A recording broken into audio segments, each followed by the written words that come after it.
222.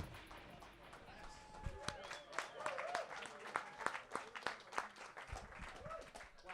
Okay. Hello. How are you? Are you sure? How are you? Start again. How are you?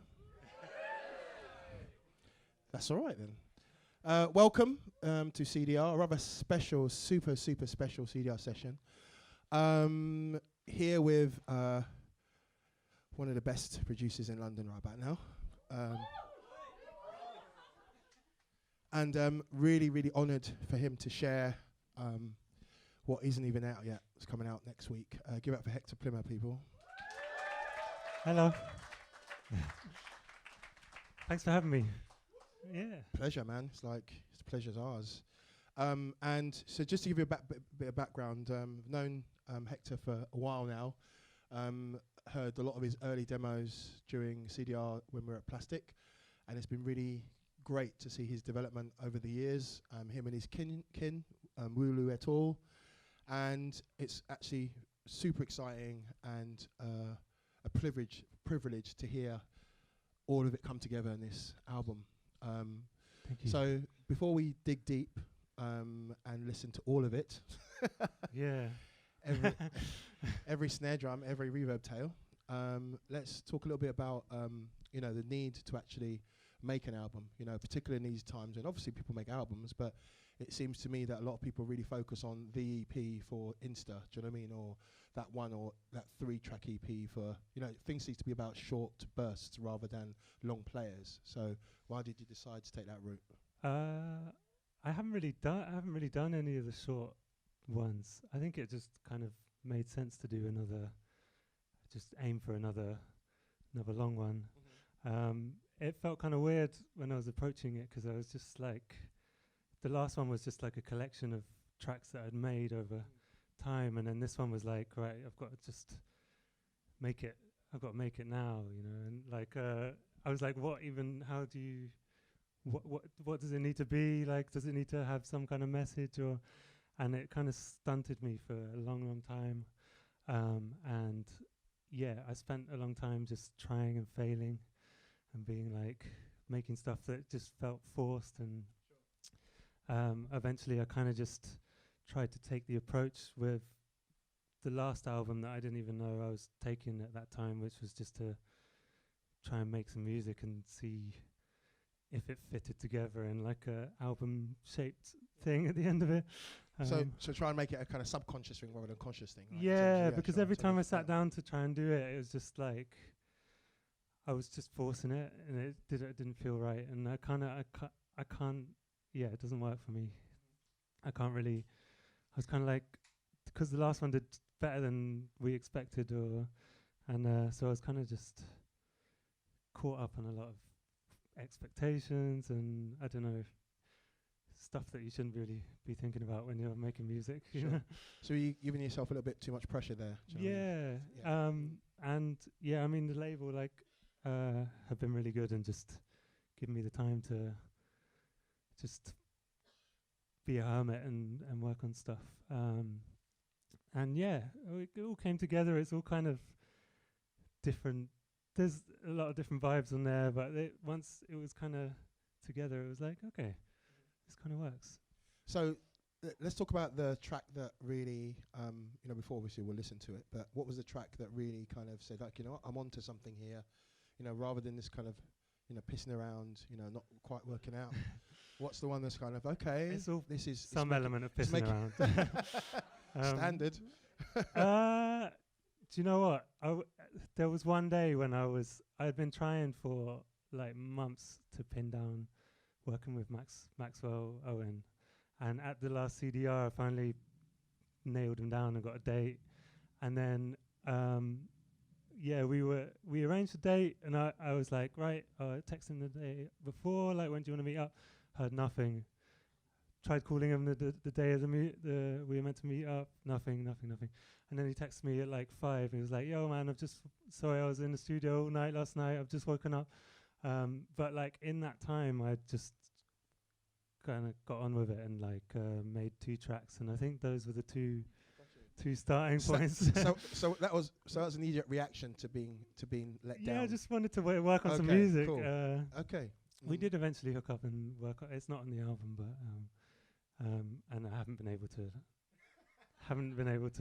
pin him down since. But it will happen one day. Yeah. He'll turn up one day. Do you know what I He's mean, mysterious creature. Exactly. And he's missed out too, perhaps. You know. No. I'm trying to work with him. Yeah. But yeah, during that day, I kind of got on with like 2 tracks, and they were like super. No, one of them was like really dark, and then the other one was quite upbeat, and I just must have been feeling all the emotions that day. But yeah, I don't know. It's been quite a nice process. Just letting flow. If things work, then they work. If they don't, I put them aside. And yeah. How long does it take him? Adam. 2 years? Just up to 2. On and off 2 years, I think. Yeah. And yeah, I've actually not really been, other than the project that I do with Harley, the ukulele thing. I haven't really been. I've kind of just had I haven't really felt the urge to really get into anything. I'll probably start again soon. All right, should we start? Yeah. So we're gonna do it in like 3 track segments, and this first one is with Ego LMA and Emma-Jean Thackeray. If it will play.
If I must die now, I've lived well.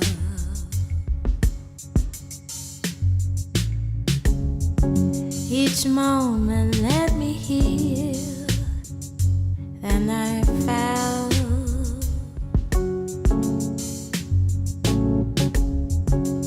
Fell for hazel eyes, captured by the shine of the sun, second to none, all alive, all alive, all alive.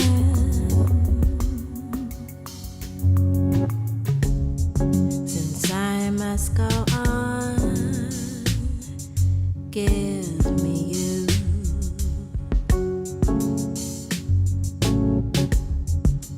Everything you got, I want to.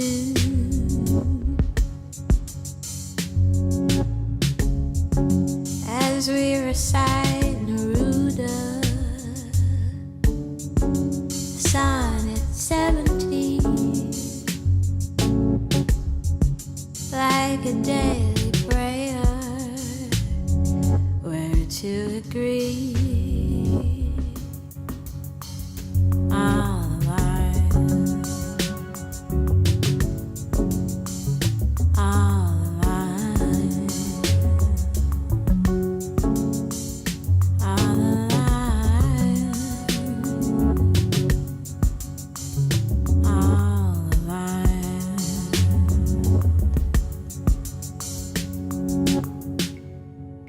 As we recite Neruda, Sonnet 70, as we recite Neruda,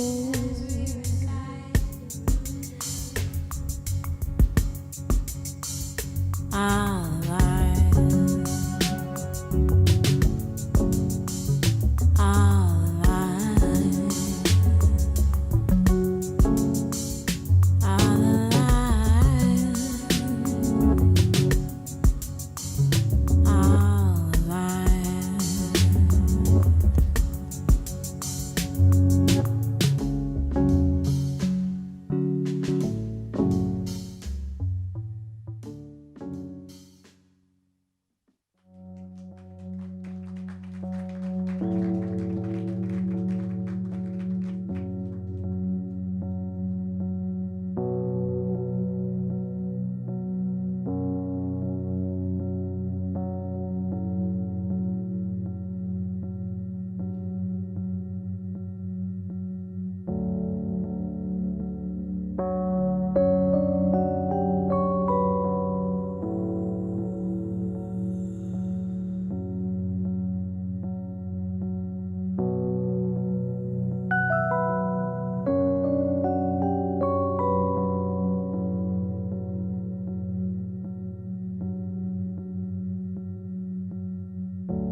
Nice. That tune's a little. How does it feel listening back to them now? It's good. It's kind of weird sitting here listening back to it. And yeah, it's kind of weird.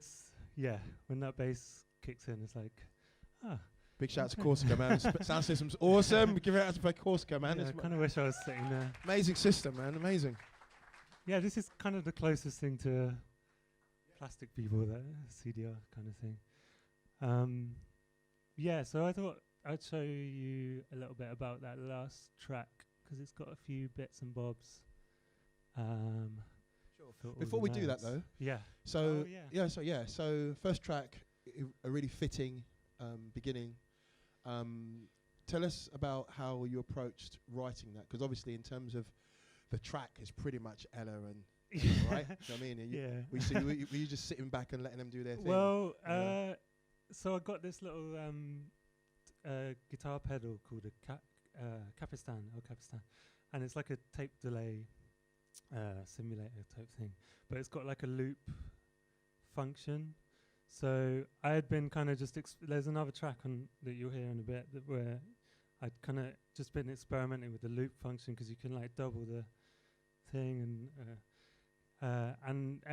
Ego was around, and I was just like, let's just try and build a loop, and because she's so good with like harmonies and layers and stuff, and yeah, this was like the fifth one that we tried, and she was a bit like, I don't know at first, and then we finally got one, and yeah, so that's just like we did one thing to the click with a click in her ear, and then from then on it was just overlaying, so she was kind of waiting for it to come back around, and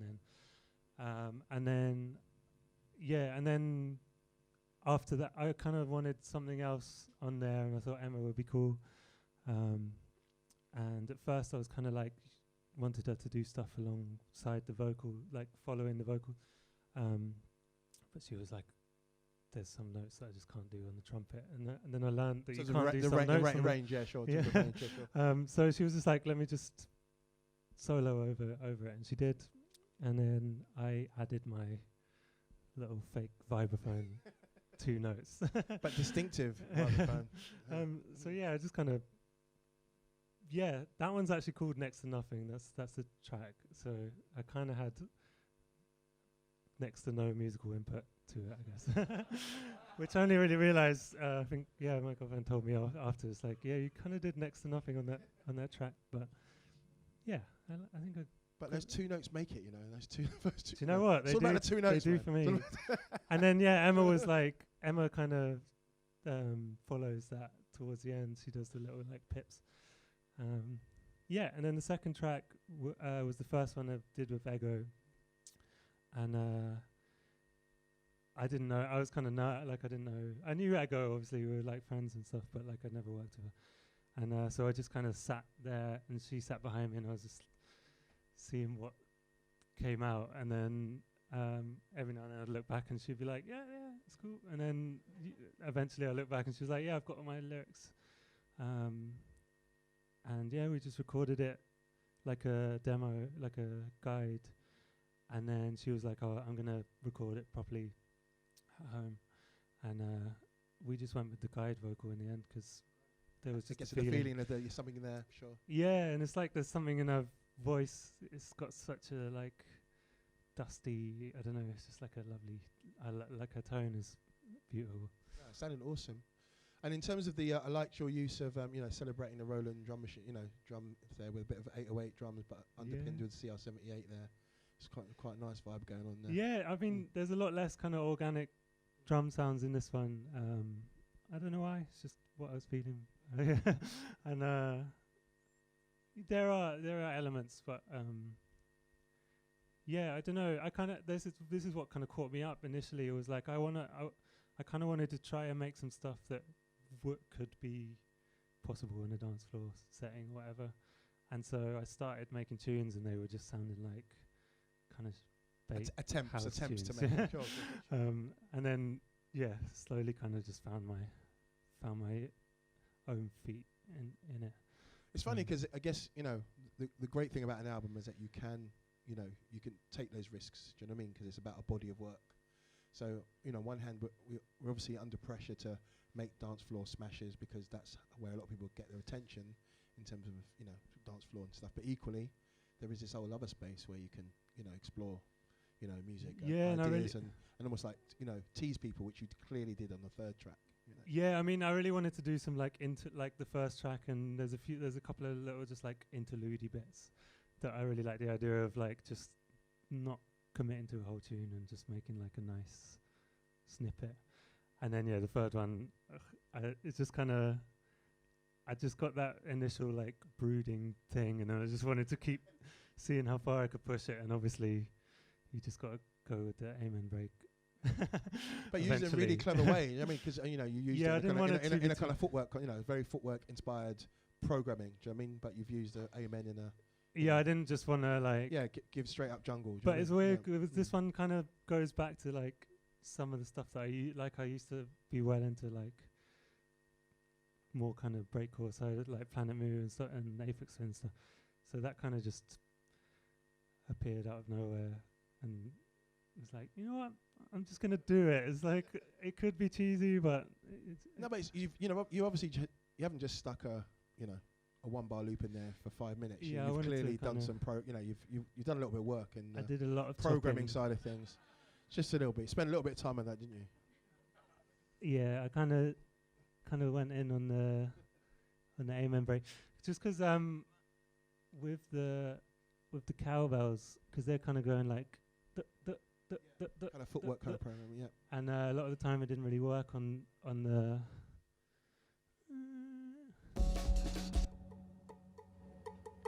So with the amen break, I was trying to kind of every now like follow the triplet.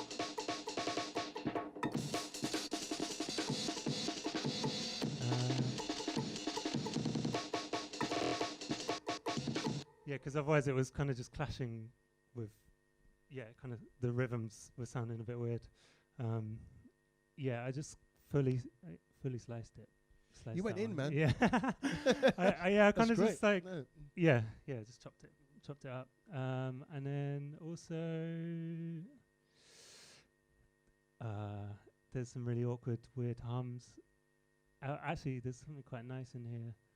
Because I made this, in our flat, we've got like it's not a soundproof studio, and we've got like a little vent in the, to let air through. So whenever I record stuff, things sneak in, and one of them is like excuse my horrible out of tune humming, but like there's a police car that made it into this one. Not that one. Not that one. Not that one. Where is it? It's gone. It's disappeared. Doesn't like me. Or maybe. Oh, I know why. My bad. It's in the hums, obviously. Oh, it's horrible once you pitch it up. Yeah, it's there. And this is all me, like, when everyone's out and I'm just like, got the mic here and it's turned up really loud and I'm just like, and then just take the best bits. And I did this weird, like, everyone's going to want to come around yours to get that kind of Hector sound now. Get the people shouting on Sydenham High Street. Hector aircon sound. Yeah, this one's quite aircon-y as well, actually. This is like just me going with like heaps of... Oh, it's just like a EQ. Oh, that's horrible. Yeah, just weird things like that. I try and work little nice textures, little kind of nice atmospheres that really, Yeah, I mean that's what I try and just feed in little bits and bobs, and then I kind of found this weird like acidy sound on my Korg that I would never. I've like really hated in the past whenever I pass it, and I was like, okay, can kind of make it work. It's like so cheesy, but and then got some cowbells, which was like just one recording, and then I've layered them, and like each one is kind of doubled in Is that the first percussion element we hear? You know. So up until then it's just like kind of the roadsy sound and. Yeah. So tell us a little bit about the Breathy. roadie sounds. It was really warm. It was almost like you'd morphed them, or you tried not to make it an obvious road sound. Yeah, sorry. It's clearly keyboards, it's just but lounge lizard. Okay. Yeah, I stick by it. Harley knows it. But like, yeah, I actually doesn't look like I did. Oh, I just did that to it. Just took the low end off. Yeah. But yeah, I think it's just a preset, you know. And I think just low, very gentle, so it's not too like forky. And then yeah, just like layered it up with some. It's kind of just like introduces bits as I did when I was making it. I think I just kind of started with that, went to the next 16, and just moved along until I got to this point, and I was just like needed that final something. It's kind of just like, so yeah, amen, yeah. Yeah, I mean, yeah, that's this track basically. So was this a fairly organic process developing this track? It feels quite organic in terms of how it built. Yeah, I think if it feels kind of forced, I tend to I get just not interested in it after a while, and I find it really hard to go back. So yeah, I probably would have just sat down with that road sound and then just not really stopped until like the point just before the amen break comes in, basically. Were you tempted at all, you know, with this track to kind of give it maybe some kind of top line or solo or something, you know, to follow the energy of the amen break? I just don't. I don't really do that in my. I don't know. In my tunes, it's like the melody will be something really basic. Like there's not that many tunes where, because I don't know. I just don't feel like I have the. If something comes, then I can do it. But yeah, I generally leave the like noodly bits to other people. But yeah, I think a lot of my stuff is just repetition and building. And contrast as well, you know, definitely with this, there's the, you know, how you feel at the beginning. There is a sense of the same kind of feeling at the end, but definitely once the drums come in and the energy comes in, it definitely, you know, takes you to a different place. Yeah. Yeah, I mean, yeah, as I say, it just kind of shows itself as it comes along. Yeah. And was this a pretty straightforward track to finish? Yeah. I mean, for ages I was trying to figure out what to do in that last bit, and I was thinking, should I get someone else to solo over it or something? And then I was like, screw it, I'm just gonna go for it. Yeah. You guys got questions you'd like to ask? Mesmerized? This might take forever if we don't keep going. No, we'll be right. Yeah. Yeah. Okay. we'll be good. I'll just cut them short. No, but it seemed mesmerized though. Just like, you want to continue, right? In a good way, I hope. Yeah, cool. All right. Yeah, go for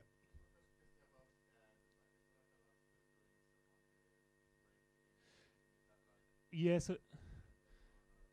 So I didn't really want to just like bring it in. I wanted like the kind of release before like dropping it straight in.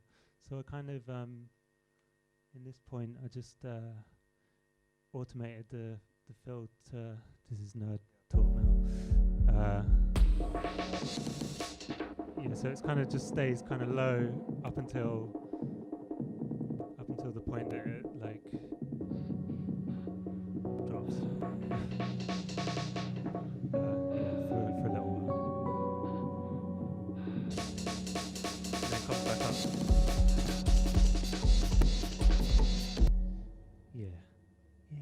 Yeah, I'm all about just playing around with automation as much as possible, and seeing how things flow and can change through just one sound. Kick drum. Show us kick drum. Oh, it's just what is it? Oh, in the drums. Let's get that one out of the way. Someone was going to ask that anyway. So. It's this Ableton kick. I know you're not already, you know. Yeah. I just love the Ableton. It's just it's like a Max for Life kick. Sure. Okay. Nice. And then what's this?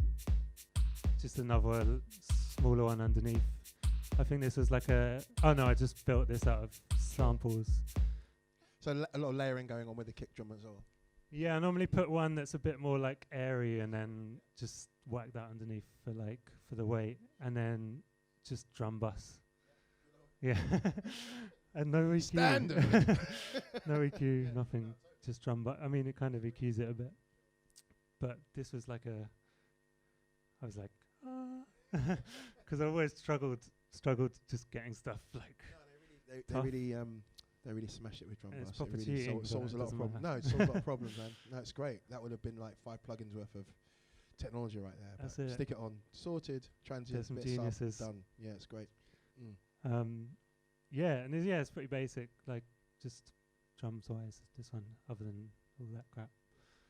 Before we move on, I'm just curious about your slicing. So, some other people would have said, got the aim Grake, done slice to MIDI, stick all slices in drum rack, but you've chosen to obviously go the manual route.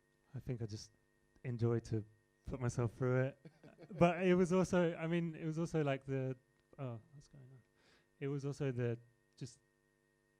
cowbell. I was struggling with the cowbells and it kind of clashing with the rhythms. So I kind of just did that. And I think it gives it a bit more of like a tactile feel as well. And I didn't want it like the same loop over and over. So I kind of just made a loop that I was happy with and then copied it over, but then edited that loop and then did the same again.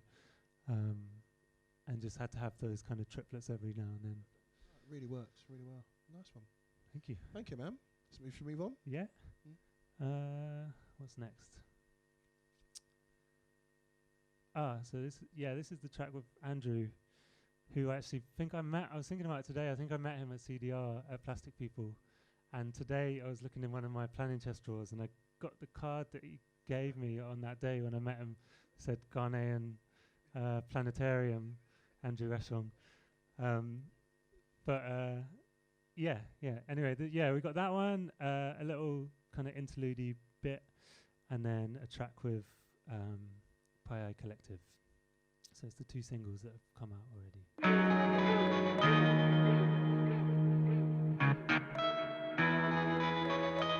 I did make some little animations as well, which I'm gonna...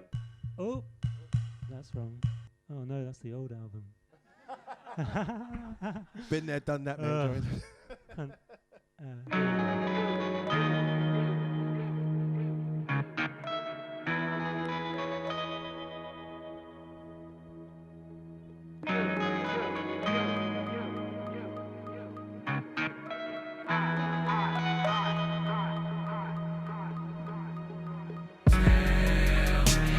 Did you beat it? Lord knows that I don't wanna do this no more. All that I have and all we had before. Did you feel it? All these games that you play.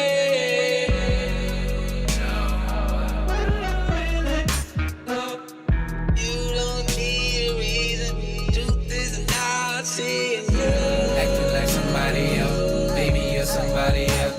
Actually, I couldn't tell. That was my help. Maybe you're somebody else. Acting like somebody else, maybe you're somebody else. Actually, I couldn't tell. That was my help. Maybe we're back for ourselves. Did you meet it? Seem to be dripping on down.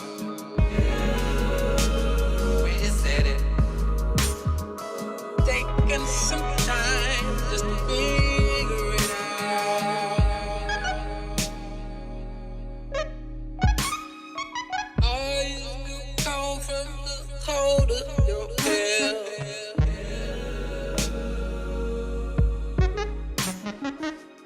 Keep on make-believing, truth is not seeing you. Acting like somebody else, maybe you're somebody else. Actually, I couldn't tell. That was my help. Maybe you're somebody else.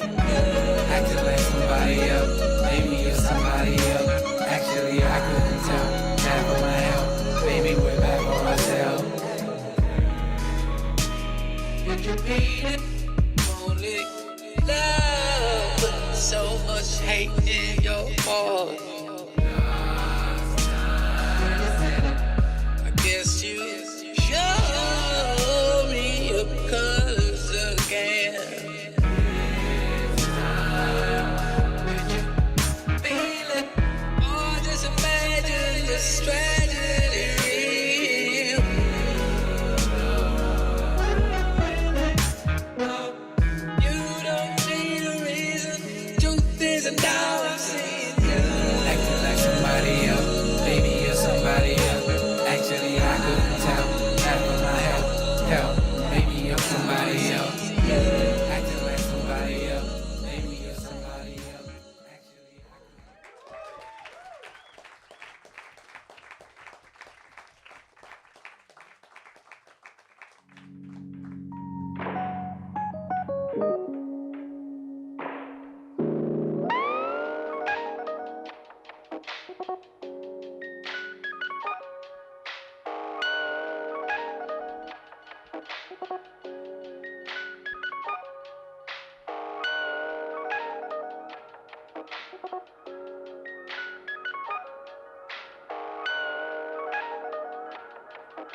you.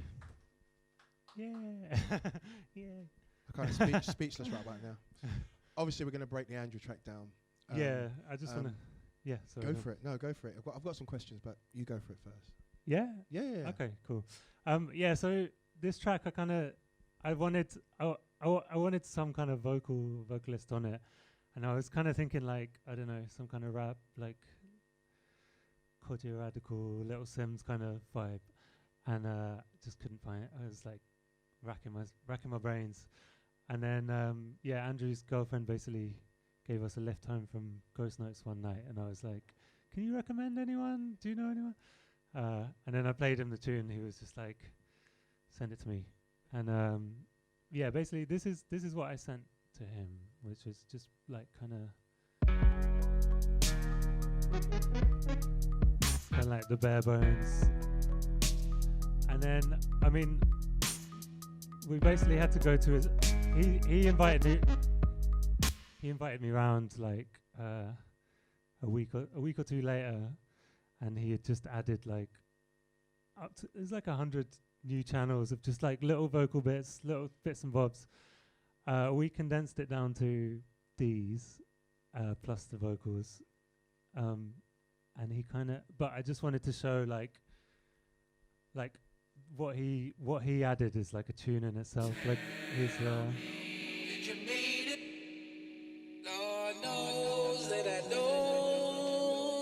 So like all the vocals, he doesn't like copy and paste any of the choruses. Does the whole thing.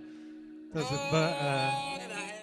octave higher or his like sometimes there's an octave lower that he sings, and it's just like it's like what some of the tell me. Oh, you can't really hear it there.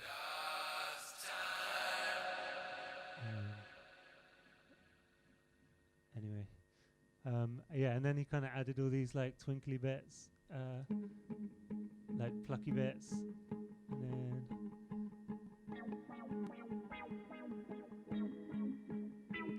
he's got this guitar that's like a MIDI guitar. It comes out in MIDI as well. So this is a guitar that's he's turned into a flute, and yeah, he's just kind of like. Taking ownership of the track, basically, yeah. And we spent like, I don't know, I mean, every time you go to his house, it takes about 3 hours to get down into the studio, and like, just 'cause he's got the chat. But yeah, then this one took a really long time to we kind of just like put it into more manageable groups of. So he basically, sounds. He came with just like a canvas of ideas, right? Do you know what I mean? As he does, he's he's really prolific. And how did you navigate that? You know, clearly he had he just laid all this stuff down, right? And it makes sense to him. Yeah. And also he uses Cubase, which makes no sense to me whatsoever.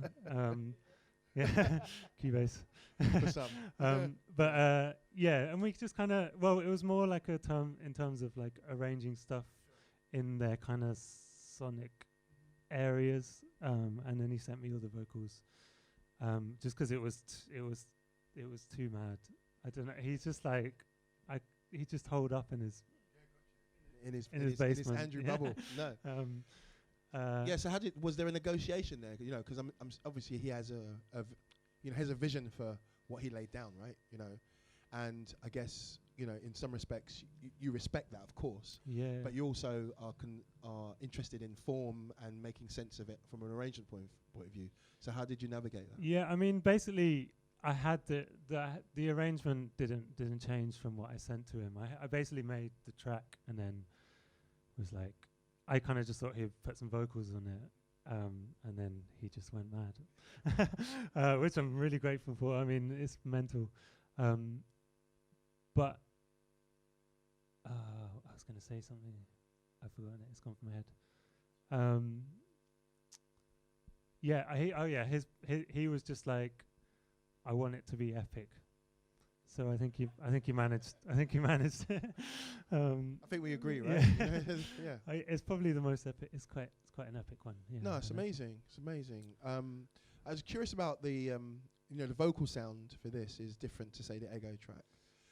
Was that was that an intention thing? Was it deliberate, or was it just the way it came out? It was just Andrew. He just disappeared for a week and then popped up, and this is what he added. Yeah. It kind of it's lucky that it's kind of worked with the rest of the tracks, but I think he spent a lot of time on the vocals because there's just it's like a barbershop sort of quartet at times. He's like harmonizing. It's kind of like a call and response type thing. I guess you show me your colors again. It's mental. Feel it on you. Acting like somebody else, baby, you're somebody else. Actually, I couldn't tell. Back for my help, maybe you're somebody else. Acting like somebody else, baby, you're somebody else. Actually, I couldn't tell. He's a beast. Big up Andrew, man. Yeah. Yeah. Yeah. Should we continue? Yes. Thank you.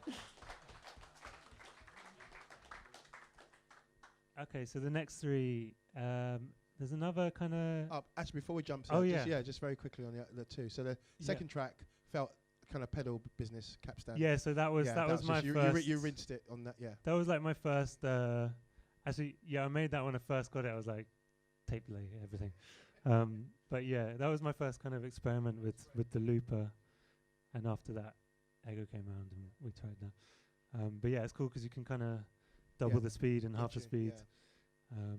And I kind of just really recorded nice texture. It's a really nice texture to it. Yeah. Recorded a little bar of drums, and then they kind of disintegrated, and then I added the keys, and then doubled it, and then added some more keys, and then I don't know how I got there, but there's like long audio. And it's all within its own. You didn't have to export it to to Ableton or whatever. You just literally did everything.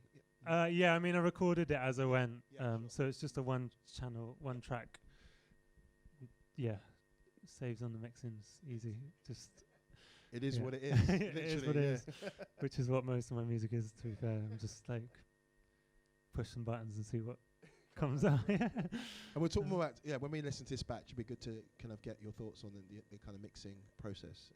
But let's listen to this batch first. Cool. Yeah. So this is like the next one's like a little interlude. It's probably one of my favorite. Like it's with Ego LMA again, and like when she sent me the vocals, just gives me shivers. And then there's like a little dancey one, and then a track with Alexa Harley as well, which I'm going to show a little bit about after.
New tide,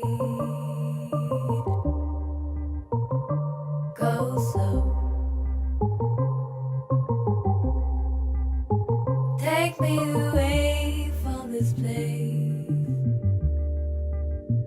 safe from harm. Take me away from this place into your arms, where I wanna be. In your arms, where I wanna be. In your arms, joyfulness, playfulness, and laughter. As we caress, thoughtfulness, that's what I'm after. Take me away from this place, safe from harm. That's where I wanna be. In your arms. So take my hand, lead the way. Now I understand what's the way. Take my hand, lead the way. Now I understand what's the way. You are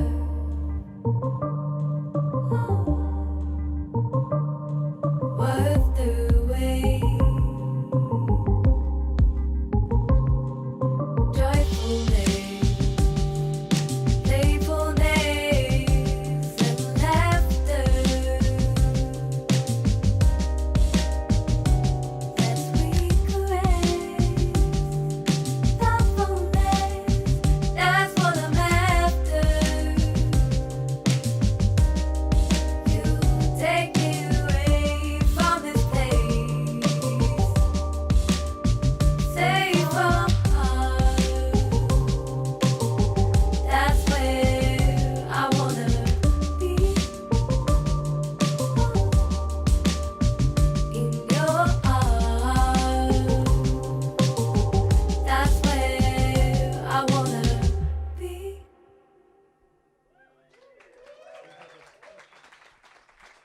Nice, nice. Amazing. I wanted to show you something just with that last track. Basically, we recorded the vocals at Adam Scrimshire's house. Where's Adam at? He's here somewhere. Oh, he's hiding in the darkness. There you go. Big up Adam, man. Nice, nice, Yeah. yes. Yeah, man. Adam runs a Great. label and Yeah, does yeah, go see. I know works Adam. Plastic people. does, man, I know. tirelessly Yeah. to push my music, which I'm ever grateful for. But yeah, so we recorded at Adam's house, and I just wanted to show you how on point Alexa Harley is. All the producers in She the here room. as well. Go say hello to stand her. up, stand up, stand up. Nice one. Sick. There she is. Yeah, because basically, I mean, we were just kind of doing takes. We did 12 takes, and as a joke, I kind of just asked Adam if we could just play them all together, and this is how we ended up. And they're all in there. I had to just take out some of the noise in between because 12 things of silence apparently isn't silence.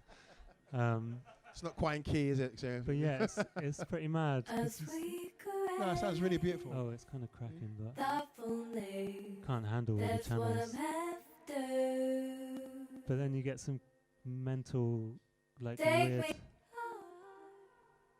just like from different takes, What people the just way. kind of making. Yeah, I kind of just wanted to revel in that. Joyfully. No, I'm glad you brought that up because it's, you know, in terms of vocal sound, this track's obviously different to all the other vocal-led tracks. So you literally thought what it'd be like to hear all 12 tracks together, and you thought, And that that's what sounds it sounds great, like. and that's it, Yeah. and that was it, right? Yeah, so yeah, you mm. have like the kind of mistakes and stuff in some of them, but there's so many that they, Yeah, it's just and then you just get these crazy harmonies that are just Harley trying different things out that kind of worked. And like, yeah, I mean, sometimes I must have taken some bits out, but it's pretty much all there. works really well. This was the hardest one to like get the vocal kind of. Adam did that. He, Quite a lot of notching going on there. yeah, Yeah. I mean, I'm actually still learning all that stuff, but yeah, Adam, yeah, this was the hardest one to kind of get the vocal on a similar level to the just because there's So many, right? yeah. But it sounds really unique. It's really, really cool. And then the other two, we had Step. Yeah, I mean, I should have just played the radio edit to that one, but yeah, I kind of, that's another one I just wanted to see it through and just build it as I go and make something that people can step to. Move their bodies. Yeah. Yeah, sure. And we did. played this one live at Ghost Notes a while ago, and it was like the first time that people were like dancing to me playing anything live. And actually, it was the last tune, and Maxwell and like mixed the tune out of it, and I was like, nice.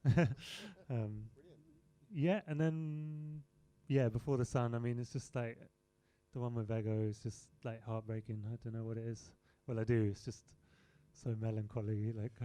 And how did that track come about? Was it intentional? That it was going to be a skit, or was it again just something you wrote together and became?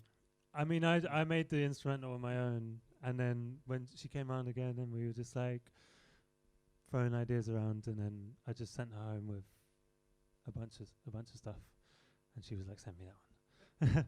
And then we were kind of playing with the idea of like making it a bit longer, but I think it's just short and sweet, to the point. She says what she needs to say, and then it kind of comes out.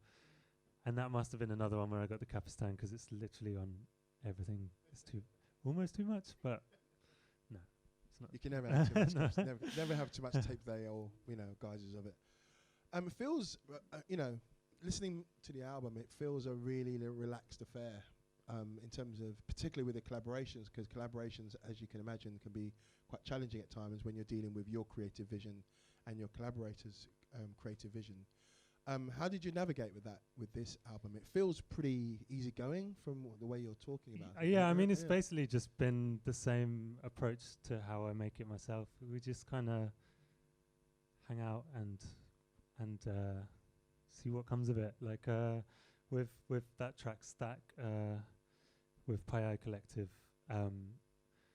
Yeah, we made both the tracks the same day, because he just came out and it just flowed so nicely. And they've all just been easy. I mean, like, it's weird because obviously we're working hard, but it's just, it flows so nicely that it doesn't feel like it at all.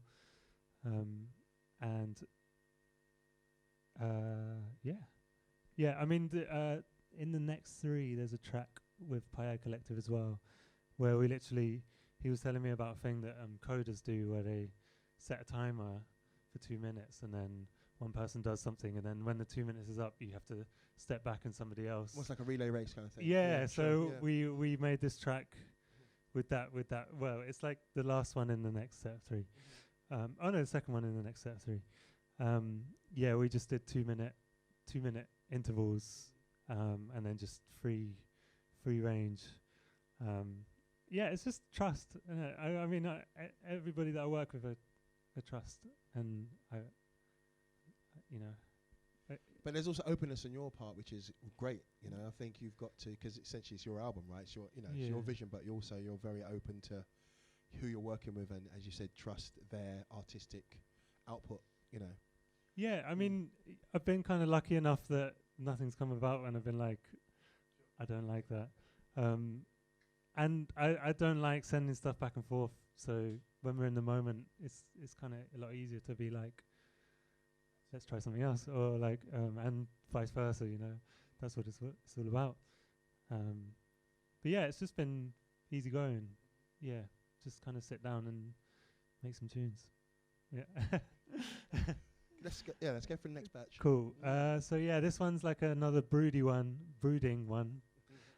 This is Adam's favorite, I think. I think this is one of the tracks that I made when Maxwell stood me up. Should we go to? There's 4 more. Should we go to the end? And then we've got 2 Minute Switch, which I made with Pio Collective. Then another one with Andrew Ashong, Wall Street, and then like a weird one that just came out last minute, and it kind of fits on the end there. I just like it too much to throw it away. Yeah, cool. So yeah, this one.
Climbing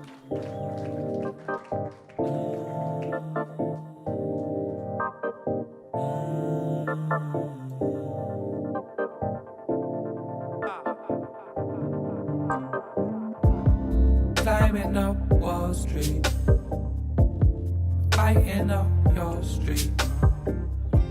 They're winding up on Wall Street. They're trying, but the walls keep tumbling down. They're falling up Wall Street. They're warring on Wall Street. They're warring up on your street. They're falling, but they can't keep all of us down.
Climbing up Wall Street, fighting up your street.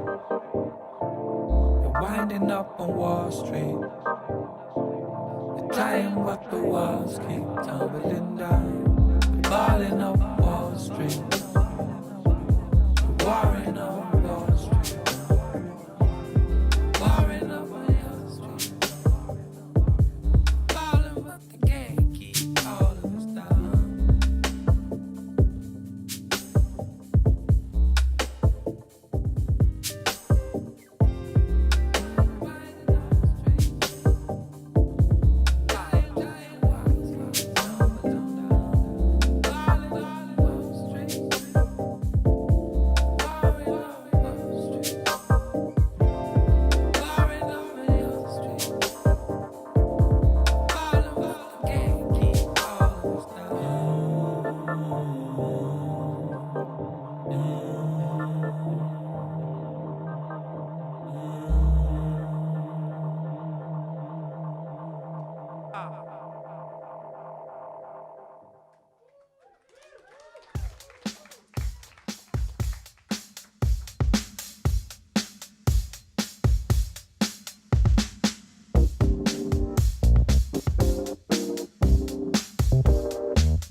Thank you. Nice, man. That's it. Little I don't know where that last one came from, but I'm so happy that it, No, it came it to me. works. It works. It's like it must be like it's some Talking Heads kind of thing. And I did the little noodles and that one. So you can go off I when did. you Yeah, I had a little noodle. you had a moment, but it really feels like you had fun with that one as well. Do you know what I mean? It's really kind of quirky, quite groovy. You know, just kind most of of my like tunes are really boring. So not at all. Far from it. no, it's definitely Yeah. but this is why it's so weird to me. It's so it's not really. I find it so hard to make something that doesn't sound sad and brooding. Well, the last My track sounds emo optimistic soul. and happy. How do you feel? Yeah, about so that? maybe do the you know what I next mean? one will be exactly. slightly more positive. I don't know. Yeah, there's a mix of emotions in there. It probably sums up what I go through every now and then. Exactly. Yeah. Well, and also it's very it's very heartfelt. It's very kind of heads music. Do you know what I mean? It's like it really feels begs to be taken seriously. As in, it's really, sonically, it's really deep. Thank you. Yeah, I mean, I spend a lot of time nitpicking and just getting the sounds to how I want them to be, and just exploring sounds and stuff like that, and then having layers, atmospheres. So talk us through the mixing process. How have you approached this album? Kind of the same way that I always do, which is probably not enough. But I just kind of do it really, really basic. As you go, so you mix no, it I as you do. go, no? Well, yeah, I kind of get things level. I don't really, unless it's really shouting that it needs to be EQ'd or something. I would generally not mess around too much because I just want to keep making stuff. But I kind of do the levels the levels of different elements as I go. And then it's super basic, just kind of EQs, bit of compression every now and then, drum bass on everything that needs to be Present. Yeah. But you mix each track as it, because I guess when you're working on albums, there's obviously different approaches you can take, right? So one approach is you have the rough compositions, and then you make time to mix the whole thing as one body of work, or you can actually mix, obviously mix as you go, How have you taken this one? I mean, I did before sending them to be mastered. I kind of mixed. I did a final thing on all the tracks, but I don't really have a formula or anything, and they all kind of end up working. I think it's Adam actually.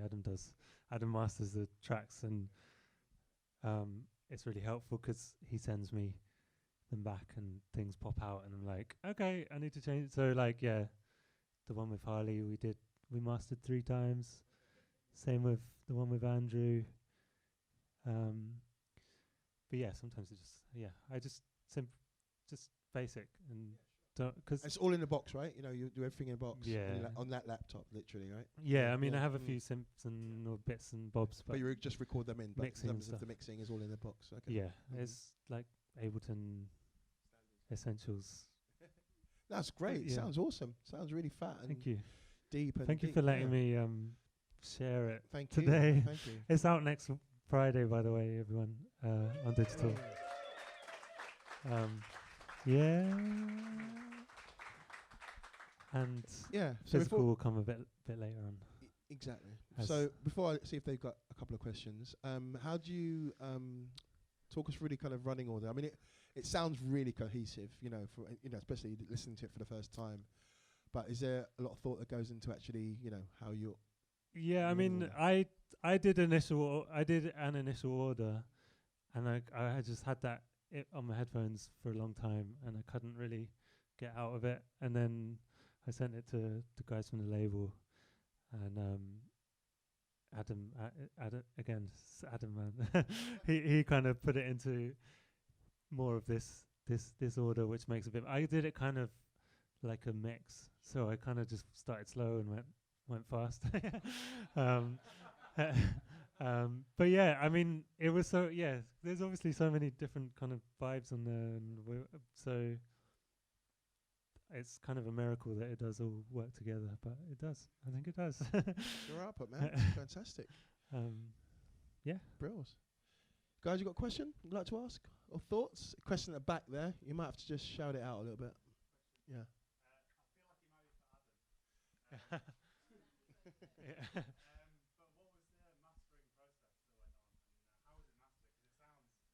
Does sound amazing. Over to you. Adam, do you want to come up here? Come and say hello. Come on, come out. Come on, your man. Shadows. Yay. There he is. Yeah, just come.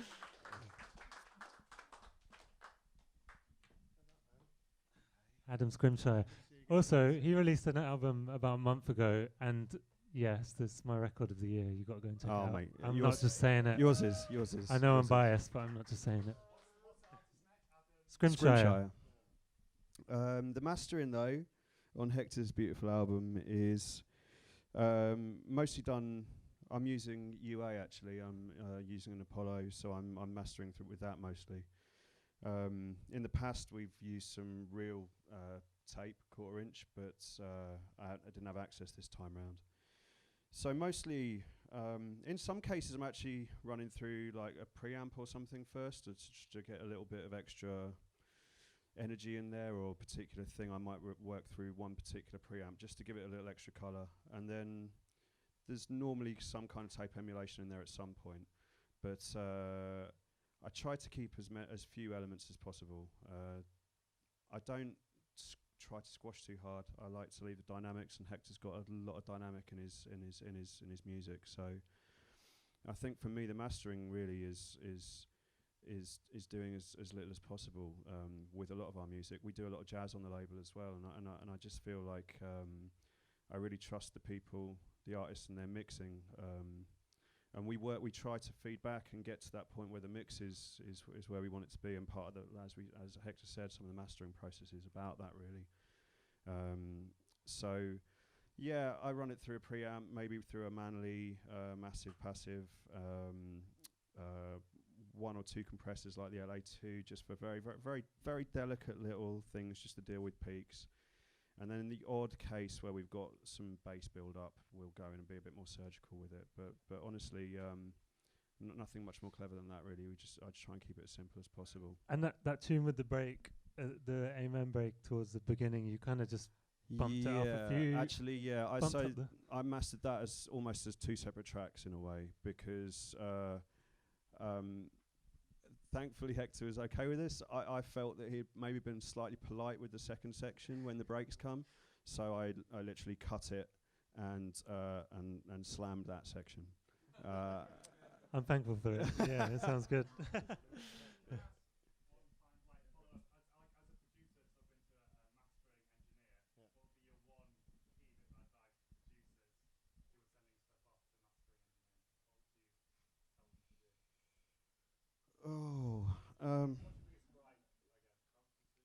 What's the biggest? Yeah, honestly, yeah. I mean, hearing it in a lot of places is really useful. And in fact, for us, we did a listening session at Brilliant Corners, and it threw up some issues both in the mastering and in the mixes that we then worked on. It's really difficult. You have different relationship with different mastering engineers, and sometimes you can't afford to be messing around too much because it's there's not as many opportunities for feedback process. Yeah, I feel so lucky that, because I mean I know a lot of people will probably take my first mix down and then do that, and then it's so lucky that you're able to kind of send it back to me and be like, totally. this needs tweaking, and because sometimes stuff comes back and it's like, this sounds different. Yeah. It's so weird. I don't know.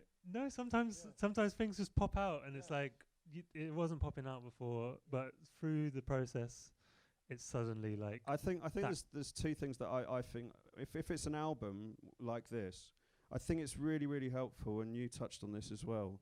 And I do this. I mix all the tracks, but then I go through a quite a long period of then bringing the tracks in and having them always bringing them back into a whole album project, and then going back to each one and then mixing them next to each other for balance, to know that there is there's a sonic, there's a characteristic that's consistent, regardless of there being stylistic differences from track to track, that at least the overall feeling, there's something there. You know, you're not going, oh, the bass is so distinctly different, or in this particular one. And other than that, I think it's really worth, it's probably worth, especially if you've not necessarily got a particularly close relationship with a mastering engineer, it is worth doing some pushing, some limiting yourself before you even think about sending off to really hear, because it's suddenly you realise that you've got some quite horrible distortion in one of the tracks that you just can't hear it until it's limited and pushed up. So I think it's worth hitting your tracks a little bit with a limiter before you send off, if you don't already do that, just to really bring out some of those quiet things that you wouldn't notice otherwise. But I'm sorry, I don't have any particularly strong advice on that one.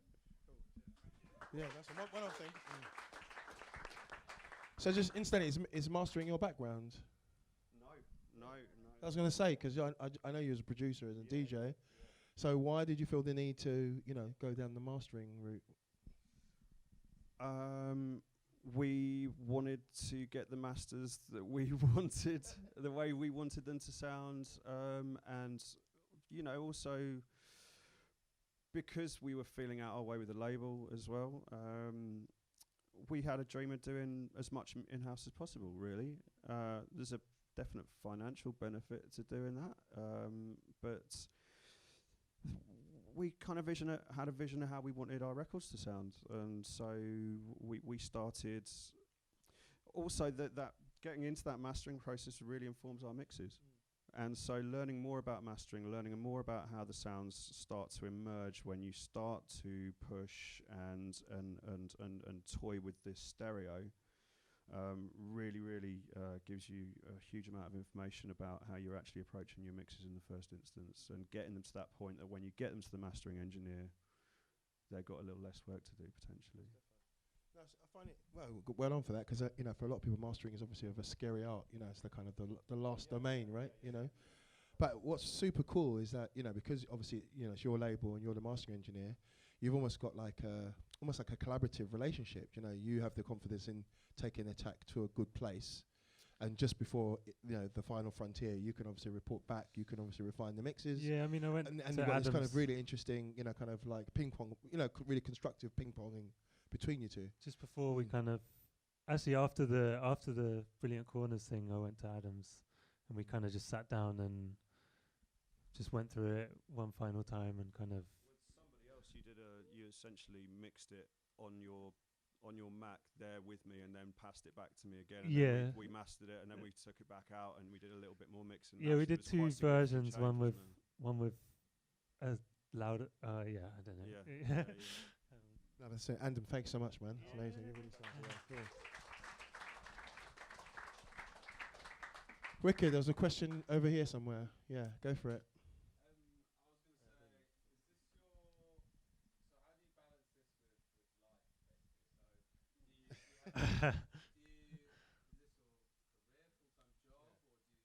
What's your work-life balance? Yeah. No, I work as a graphic designer, freelance as well, and then just try and pull it all together. Just hope for the best. Yeah, so I do this DJ. I just signed to a publishers last year, so hopefully, eventually, that will bring something back. Who'd you go with? Manners McDade, they're called. And yeah, I mean, some months it's like horrendous, and then other months it's not so bad. Yeah, Kay knows, I can hear her laughing. That's my girlfriend. I live with her, and she has to deal with all of it. But yeah, it's a weird one, because it's so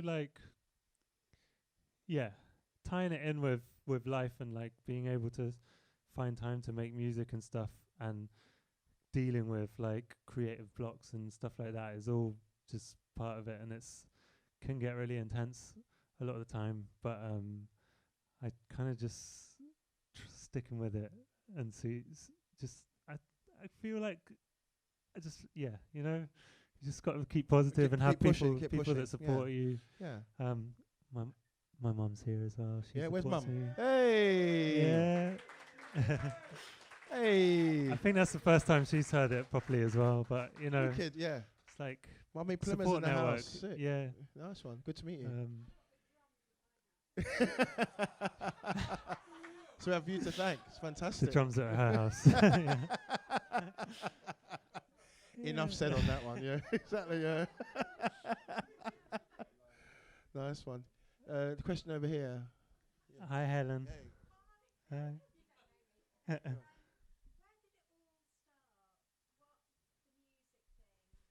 Hi. Playing drums at Mum's house. Playing like Red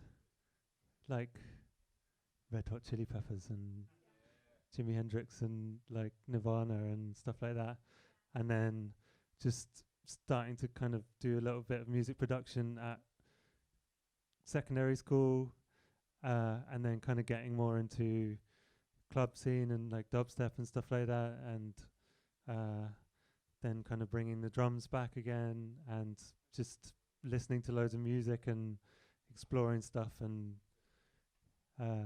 yeah yeah, but it all started just being in a rubbish rock band with my mates in school, basically. Yeah. Nice one. Yeah. Thank you, man. Well, this Cool, has cool. been Albert's favourites. Albert's favourites. Yeah. Yeah. So, Hector, what's the album title? Next to Nothing. Next to Nothing, Yeah. obviously. Yeah. Out next Friday. Next Friday, digital out in a couple of weeks.